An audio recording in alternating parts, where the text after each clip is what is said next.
Hello and welcome back. आप देख रहे हैं द स्पेशल लेसन और भाग ले रहे हैं जीके इन 2 मिनट्स। आज मैं आपके लिए एक बहुमूल्य टॉपिक लेकर के आया हूं, वह है देवनागरी लिपि और उसका विकास। क्या आपको पता है लिपि किसे कहते हैं और भाषा किसे कहते हैं? तो आइए बात करते हैं। उच्चारित ध्वनि संकेतों की सहायता से भाव या विचार की अभिव्यक्ति भाषा कहलाती है, जबकि लिखित वर्ण संकेतों की सहायता से भाव विचार की अभिव्यक्ति लिपि कही जाती है। भाषा और लिपि में मुख्य अंतर यह है कि भाषा श्रव्य होती है, जबकि लिपि दृश्य मानी जाती है।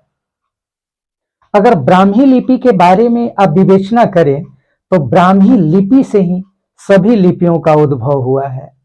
ब्राह्मी को वैदिक आर्यों ने शुरू किया और इसका जो प्राचीनतम रूप है वह 5वीं सदी बिफोर क्राइस्ट बौद्ध कालीन माना जाता है। गुप्त काल के आरंभ में ब्राह्मी 2 भागों में बट गया, एक उत्तरी ब्राह्मी और दूसरा दक्षिणी ब्राह्मी। सबसे पहले हम जिक्र करेंगे दक्षिणी ब्राह्मी लिपि का, जिससे बहुत सारी लिपियों का उद्भव हुआ, और बाद में हम लोग आएंगे देवनागरी का विकास, जिसमें उत्तरी ब्राह्मी लिपि का जो रूप मिलता है। दक्षिणी ब्राह्मी लिपि से तमिल लिपि का, कलिंग लिपि का, तेलुगु कन्नड़ लिपि का, ग्रंथ लिपि जो तमिलनाडु में प्रचलित है, और ग्रंथ लिपि से ही मलयालम लिपि का उद्भव यानी विकास माना जाता है। वहीं अगर उत्तरी ब्राह्मी लिपि की अगर हम बात करें तो इसी से देवनागरी लिपि का विकास हुआ। अब बात करते हैं उत्तरी ब्राह्मी लिपि से देवनागरी लिपि का विकास तक। उत्तरी ब्राह्मी लिपि 350 ईस्वी तक मानी जाती है। वहीं गुप्त लिपि 4वीं-5वीं सदी तक मानी जाती है। फिर इसके बाद बारी आती है सिद्ध मातृका लिपि जो 6वीं सदी तक मानी जाती है। इसके बाद आती है कुटिल लिपि जिसका प्रादुर्भाव 8वीं-9वीं सदी में माना जाता है।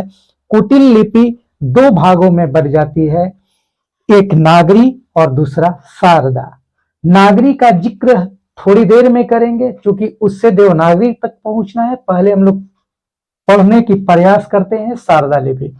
तो शारदा लिपि मुख्यतः 4 भागों में बढ़ जाती है, जो गुरुमुखी लिपि जो सिख लोगों का, कश्मीरी लिपि, लहंदा लिपि और टाकरी।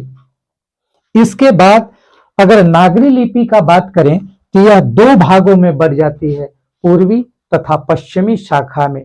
पश्चिमी शाखा का महत्व इसलिए बढ़ जाता है क्योंकि उसी से देवनागरी लिपि का प्रादुर्भाव हुआ है। नागरी लिपि का आरंभ 8वीं-9वीं सदी से माना जाता है, जबकि 10वीं-12वीं सदी से इसी प्राचीन नागरी लिपि से ही उत्तरी भारत का समस्त लिपियों का प्रादुर्भाव और विकास हुआ। इसकी मुख्यतः 2 शाखाएं हैं, एक पूर्वी शाखा और दूसरा पश्चिमी शाखा। नागरी की 2 शाखाएं, पूर्वी तथा पश्चिमी।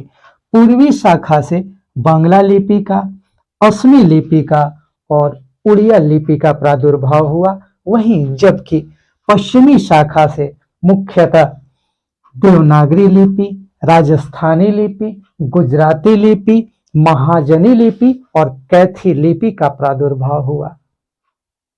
आज का यह विशेषांक हमारी लिपि देवनागरी से ही संबंधित था।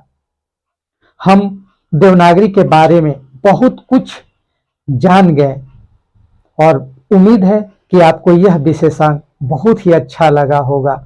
फिर मिलते हैं एक नए तेवर के साथ, एक नए क्लेवर के साथ। आप बने रहिए मेरे साथ। मेरे चैनल को लाइक और सब्सक्राइब जरूर कर दें। जय हिंद।